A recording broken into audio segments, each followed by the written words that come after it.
I am very glad to hear that it is the opinion of the Department of Justice that it would be unconstitutional to kill a U.S. citizen on U.S. soil if that individual did not pose an imminent threat. Then I hope that Democrats will use the filibuster sometime as well. This idea that we're going to use a drone to attack an American citizen in a cafe in America is ridiculous. I've discovered that there are some limits to filibustering, and I'm going to have to go take care of one of those in a few minutes here.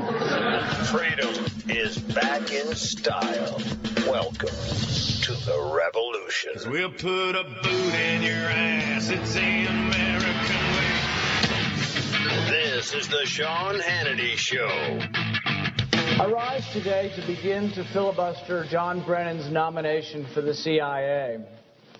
I will speak until I can no longer speak. I will speak as long as it takes until the alarm is sounded from coast to coast that our Constitution is important, that your rights to trial by jury are precious, that no American should be killed by a drone on American soil without first being charged with a crime, without first being found to be guilty by a court, that Americans could be killed in a cafe in San Francisco or in a restaurant in Houston or at their home in Bowling Green, Kentucky, is an abomination.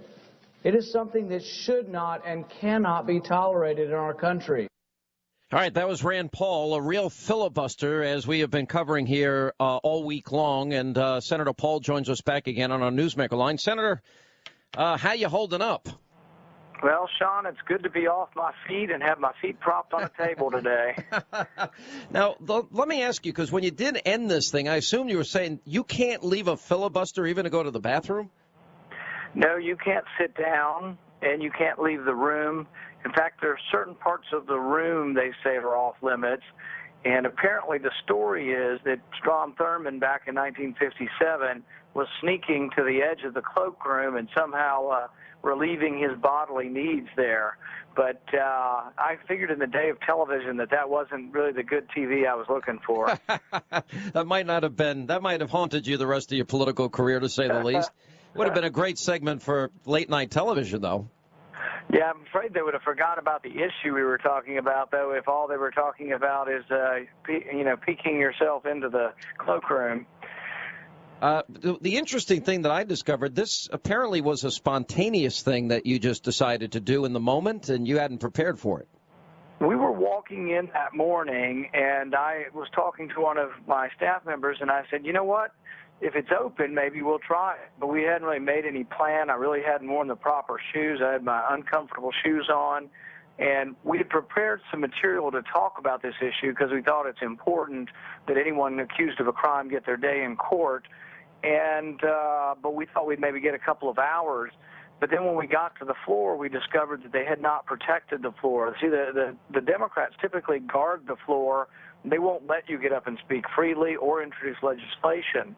But this morning, it just happened to be unguarded, and so I got up to speak. And once I got the floor, as long as I could speak, I could keep it, which means you can't do it forever, obviously. So you can't stop what they're doing, but you can delay it long enough to make your point, and then sometimes you can try to get something in response. And what we really wanted was the president just to admit that he did not have the authority to carry out strikes in America against Americans who are not engaged in combat. Now, we had you on this program the day before this all went down, and you were on Hannity that night, and I'm in full support of your stand on all of this. And what did you make of the second letter that you received from Eric Holder, which, by the way, did contradict? He said you were asking another question. You weren't asking another question. He just gave an ambiguous answer the first time. Yeah, all we were doing is refining and sharpening the question we've been asking all along. This question had been asked by Senator Wyden in committee. Senator Wyden had said, can you kill an American on American soil with a drone strike? And Brennan's answer was, well, we want to optimize transparency and we want to optimize secrecy. And in courtroom, I think they call that being non-responsive. Yeah. And then when they finally did respond, members of the committee asked for the answer that I was looking for, which is the only way I got any response, to tell you the truth. I got no responses from President Obama or letters back from John Brennan until other members of the committee said, you really should answer his questions. Then they did, but they gave us an ambiguous answer. Eric Holder said, well, the president has to reserve the right to respond in situations like 9/11 or Pearl Harbor. The problem is we weren't disputing that. I don't think there are any Republicans or Democrats that dispute when lethal force is ongoing. Planes, Americans, whomever, you can always repel lethal force with lethal force. The problem is they've been talking about imminent, not being immediate, and there have been many drone strikes overseas that are targeting people who aren't actively on a battlefield.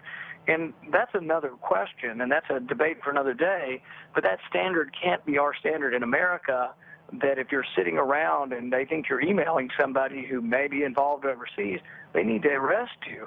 Particularly if you don't have a weapon, why would they kill you if you're unarmed? Well, especially coming from a group of people that was out there telling the world that America was guilty of torture with enhanced interrogations, which I think was the right thing to do and ultimately gave us the intelligence that led to bin Laden. Let me tell you what I liked about this, and I'm sure you got the same reaction. It just seems to have brought a level.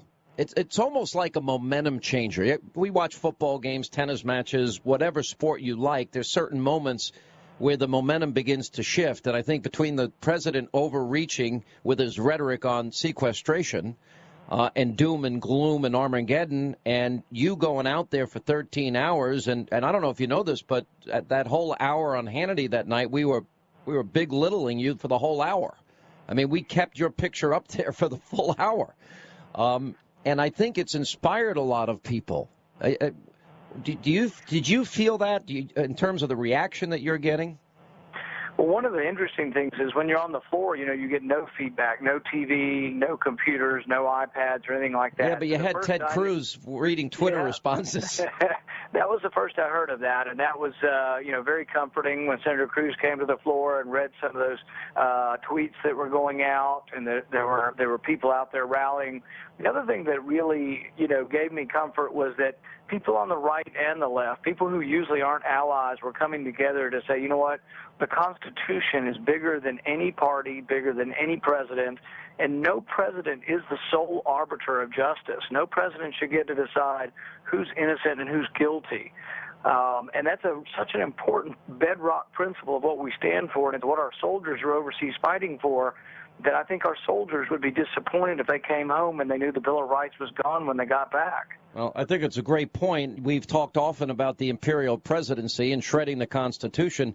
I think what you did so well there, though, is I hope the Republican Party takes note, because I think you showed what one person with principles and a little bit of creativity can do and what you can achieve, because you did win the debate. Eric Holder did concede the point.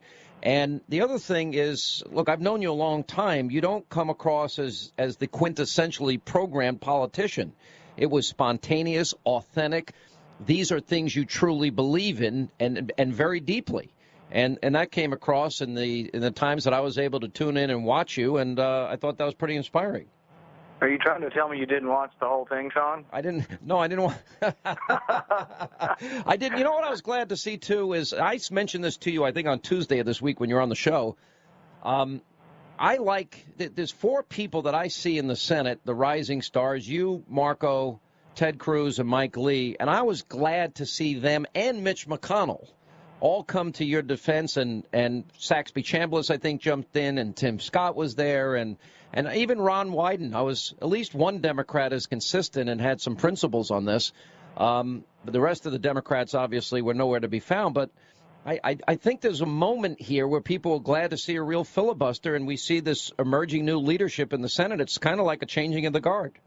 Well, I was on an interview today, and they were talking about, answering a question, and they were saying, Ted Cruz was there and really answered the question. I said, yeah, I'm just a doctor. I was really privileged. I have Senator Cruz, who clerked for William Rehnquist, the Supreme Court Justice, and Mike Lee, Senator Lee, who clerked for Justice Alito. I'm just a doctor, but it's nice to have these constitutional lawyers down there really reemphasizing and saying the same point of how important these protections are for the innocent. Well, and then on the contrary side of that, I watched the comments of John McCain and Lindsey Graham, and I'm like, they're just not getting it. I felt there's great damage to them. I think they look like the old guard, not understanding the times we're living in. Well, I think ultimately they're on the wrong side of history because their argument is that America's a battlefield and that the laws of war apply. Now, I don't dispute that. If you're in a battlefield in Afghanistan, I don't dispute that you really don't get lawyers, you don't get due process. We kill the enemy that's shooting at us. But at home, we do have the Bill of Rights, and that's what we're fighting for. So you can't say America's a battlefield and that if you want a lawyer, you tell them to shut up. That's not really what I think most Americans see as far as justice goes. And anybody who's ever been on a jury realizes there are facts on both sides, and sometimes it's not easy to ascertain guilt. Even juries sometimes get it wrong, but it's a great deal of protection other than letting one individual, a politician of any party, decide whether you're guilty and to execute you. Do you think that there is an appetite in the country? You stand, this is my own analysis, and you just tell me I'm all wet and I'm wrong if I'm not right here in this analysis. I see you more as the libertarian conservative wing of the Republican Party. Am I right? You know, I think that's an accurate description, constitutional conservative, libertarian conservative, but I think it's also what is going to appeal and broaden the Republican Party to get young people who are interested in the consistency of freedom and the consistency of the Constitution and Bill of Rights. And like I say, this brings people, maybe somebody from the left who believes in civil liberties comes to us and then says, well, you know what, we should also have economic liberty, and maybe I'm not as liberal as I thought I was. Maybe I might agree with some of what the Republicans are saying, and I think it broadens the appeal of the party as well. Yeah, no, I think that's particularly well said. For me right now, the top priority of the country is we've got to get our economic house in order. Now, I had the House Majority Whip, Kevin McCarthy, on the show yesterday, and he told me and gave me as much detail as he can about Paul Ryan's plan to balance the budget in 10 years. I was glad when you signed on to the Mac Penny plan, which is to cut 1 penny out of every dollar, do it every year for 6 years. We'll get to a balanced budget. But apparently in this budget, they're going to defund Obamacare. It's going to balance in 10 years. They're going to save Social Security in the process. And they're going to do some real serious, significant cutting so that we stop borrowing 46 cents of every dollar we're spending.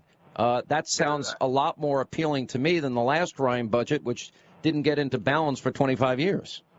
Yeah, and I think the American people are ready for the solutions. None of them are easy, really. I mean, there are good things about why we have to fix Social Security. The good thing is we're living longer, and, people are healthier for longer periods of time. They're living much better lives. The downside is it costs more money, and we don't have as many young people around to pay the taxes. So ultimately, we can fix these things, but I think American voters want us to fix them. They do want us to work together, but they want us to go ahead and put forward the proposals and the solutions. And so many of these things, Social Security can be saved by gradually raising the age over about a 20-year period. Yeah. I spoke to you when you were last in New York on the TV show about immigration, and we talked at length about the different proposals that are out there. We talked about Marco Rubio's proposal. And then I interviewed in the interim Jeb Bush, and some of the things he said. He doesn't even offer a path towards citizenship. It's a path to a green card. I almost am now in a position, having spoken to all three of you and interviewed all three of you, that I want to take a piece of all that you're offering. I would take Jeb Bush, that this is a path to a green card that doesn't offer citizenship. You have something that would add to Marco Rubio's plan, which does call for controlling the borders first, and you want the trust and verify provision put in there. Explain that. The trust and verify is that many conservatives, myself included, who are for immigration reform and think we need to figure out how to make these people who are working in the country, give them work visas, normalize their existence. But we're worried that when it was last done, when Reagan did it in 1986, that they said, oh, security will come later, and it never came. So what we want is that every year we progress in the reform, but at the end of the year we have a report on border security, but not just a report that actually has to be approved by Congress and signed by the president, and that's a tough bar. And if it passes, then we keep going forward with the reforms. But we have to make the reforms dependent on border security with repeat votes each year for several years. And we can't keep doing this. After this, we fix immigration. We have more legal immigration, more work visas. But then we're not going to do this in 5 more years. We're not going to say everybody can come to this country without doing it the normal way. If 11 million more people sneak in, they don't get this process. This process is for those who are here because they've lived here a long time, and if they want to work, we're going to figure out a place for them. But we can't just keep doing it, so we have to have border security. I'm with you. This is one and done. This has got to be finished, complete. We can't keep coming back to the issue 10 years, and the only way that's going to happen is if we secure the borders and do that first. And I've been saying that for many years. I was surprised that Jeb disagreed with that, but look, he did have one aspect of his plan and he's right, we got to solve it. I mean, we have a problem national security-wise when we don't secure our borders. So let me ask you one other question. It's a local Kentucky question. Reports today that it looks more likely that Ashley Judd is going to challenge Senator Mitch McConnell and run for the U.S. Senate. What are your thoughts on it? You know, I guess I'm disappointed that she's opting not to run for Parliament in Scotland. You know, she lives in Scotland part of the year. Yeah. So we're disappointed. But also, I guess I was still waiting to see whether it was going to be where she lives in Tennessee or where she watches basketball games in Kentucky. So I saw the one ad that came out. Apparently, she brags a lot about living in Tennessee.